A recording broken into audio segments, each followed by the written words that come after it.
आचार्य Shivji Shastri ji, welcome है world level के studio में। आपसे धीरेन्द्र कृष्ण शास्त्री के बारे में चर्चा करेंगे, चूंकि बहुत हाईलाइटेड है और बहुत कहिए तो कुछ लोगों के लिए और पटांग तो कुछ लोगों के लिए बड़ी अच्छी अच्छी बातें करते हैं।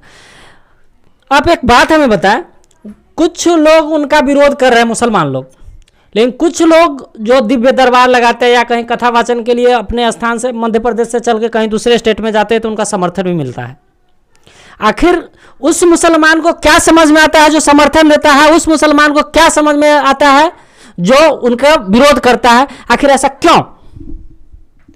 जय माँ कामाख्या, जगत जननी माँ जगदम्बा से हम अखिल विश्व की मंगल की कामना करते हैं और आपके इस वर्ल्ड नोवेल को बहुत बहुत साधुवाद। देखिए, जैसा आप प्रश्न कर रहे हैं, रावण दो भाई थे, आखिर क्यों एक राम का विरोधी हो गया और दूसरा राम का भक्त हो गया? इसके पीछे भी कुछ ना कुछ वजह तो हो सकती है। इसका मतलब राम जी है, ये राम है, राम ये धीरेन्द्र के शास्त्री जी राम के भक्त हैं हनुमान और हनुमान के भक्त हैं हमारे धीरेन्द्र कृष्ण शास्त्री। यदि किसी भी माँ बाप के, अगर किसी के माँ बाप को आप उतना सम्मान नहीं कीजिए, यदि आप मुझे सम्मान नहीं करते हैं, वो मुझे ज्यादा प्रभावित नहीं करेगा, लेकिन आप हमारे बच्चे को अगर सम्मान कर रहे हैं तो मैं आपसे ज्यादा प्रसन्न रहता हूं। ये मेरा नहीं, लगभग प्रत्येक मनुष्यों का यह है। यदि आप किसी के बच्चे का सम्मान कर रहे हैं, उनके माता पिता ऐसे ही आपसे अधिक स्नेहित रहते हैं, खुशी रहते हैं, प्रसन्न रहते हैं।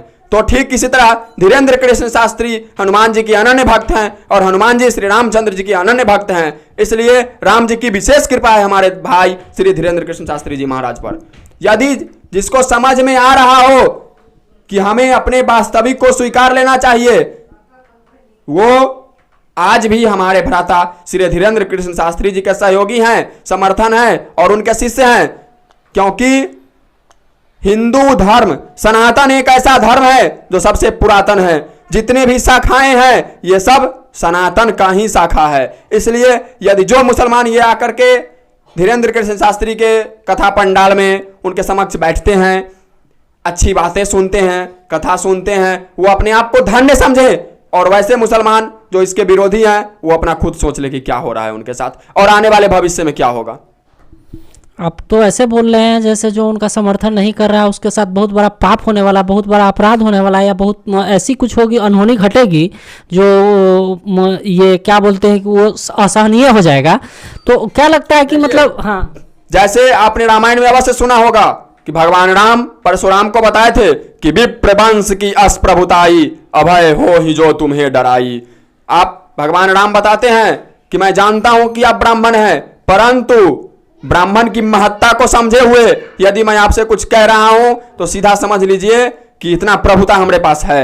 विशेष आप खुद समझदार हैं। इसका मतलब है कि जो उनका समर्थन कर रहे हैं वो उसको कल्याण होगा, इसको कल्याण नहीं होना, जो विरोधी है उसका कल्याण नहीं होगा। भगवान के शरण में जो भी आता है सबका कल्याण होता है, इसमें कहीं से कोई दो राय नहीं है।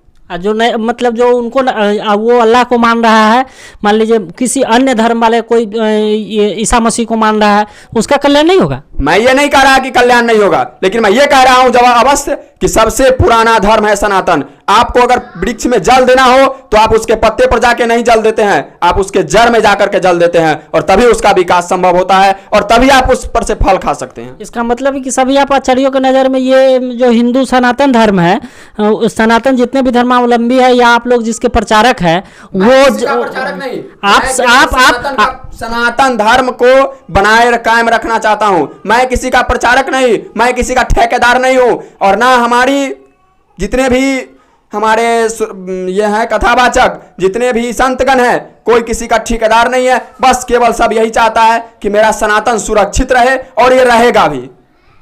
सनातन सुरक्षित रहेगा भी आप लोग ऐसे दावे के साथ कर रहे हैं जैसे कि ठेकेदार है, या फिर कहते हैं ठेकेदार नहीं है। भला आप ही बताएं। अपना काम, यदि हमारी कोई चीज संपत्ति है उस पर कायम रहना हमारा कर्तव्य है। सनातन सब दिन से हिंदुओं का देश रहा है, इसलिए हिंदू राष्ट्र घोषित होकर ही रहेगा, इसमें कहीं से कोई दो मत नहीं है। तो आप लोग इसके लिए कोई मुहिम चला रहे हैं क्या?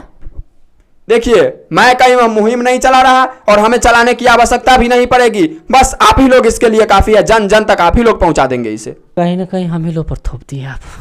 वास्तव में तो शुरुआत आपका है और कहते हैं डिबेटरों को, कहते हैं आप मीडिया वाले को। खैर, आपने वर्ल्ड लेवल स्टूडियो में आया, आपको कोटि कोटि धन्यवाद।